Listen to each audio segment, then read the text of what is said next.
Yo, what's up mga kaibigan? Nalina tayo magkwentuhan. Bad news sa mga fans ng Orlando Magic. Ang kanilang star Franz Wagner ay out indefinitely at nagtamo ito ng same injury ng isa pa nilang star Paolo Banchero na torn right oblique. Muli siyang titingnan ng medical staff ng Magic matapos ang 4 na linggo.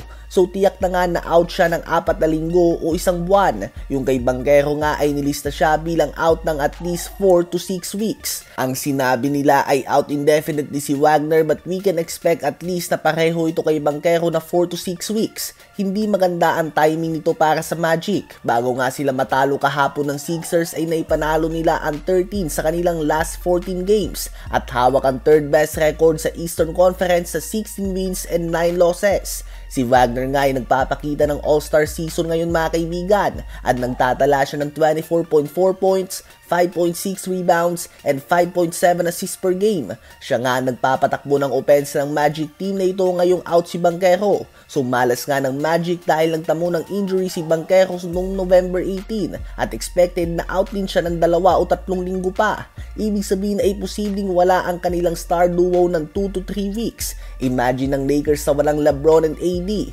ang Bucks na walang Lillard and Giannis, ang Mavs na walang Luka at Kyrie Irving. Saan nga ba pupulutin ang mga team na ito? Yan nga ang kailangan pagdaanan ngayon ng Orlando Magic. Si Wagner at Banchero ay may combined stats din na 53.4 points, 14.4 rebounds, and 11.4 assists per game. So good luck nga mga kaibigan sa Magic kung saan nila kukunin ang mga numero na yan sa mga susunod na linggo. Sa palagay nyo ba ay mananatili pa din ang Orlando Magic sa top 8 ng East sa 3 linggo na out ang kanilang star duo? Habang si Nikola Jokic naman ay halimaw na performance ang pinakita, nagtala siya ng career high 56 points. May kasama din itong 16 rebounds and 8 assists on 58% shooting sa field. At tinalo pa din nga sila ng Washington Wizards na walang Kyle Kuzma, Alexander Sarr at Malcolm Brogdon. At may 16 straight losses patungo sa game na ito sa score na 122 to 113.